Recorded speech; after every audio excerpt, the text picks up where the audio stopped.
গতকালকে বাড়ির সামনে দিয়ে একজন ঝুড়িতে করে মাথায় করে ফুলের চারা নিয়ে যাচ্ছিলেন। ঝুড়ির মধ্যে প্রায় সবগুলোই ছিল গাঁদা ফুলের চারা, বিভিন্ন কালারের ছিল।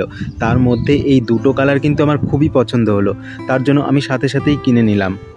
এক একটা চারা উনি 20 টাকা করে দাম বলছিলেন, দুটো হিসাব মতো 40 টাকা হয়, কিন্তু আমি বললাম দুটো 30 টাকায় দিতে, তো উনি রাজি হয়ে গেলেন আর আমি নিয়ে নিলাম।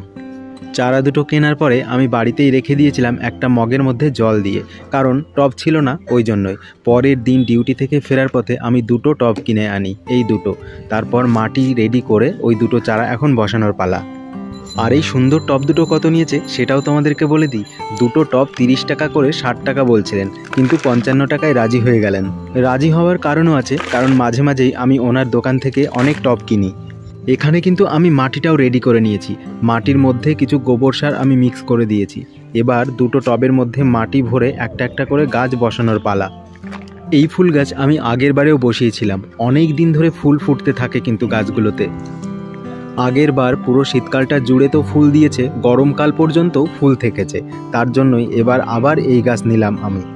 গাছগুলো বসানো হয়ে গেছে, এবার একটু জল দিয়ে সাইডে রেখে দেবো। চলো, আজকের মতো এ পর্যন্তই, দেখা হচ্ছে পরের ভিডিওতে।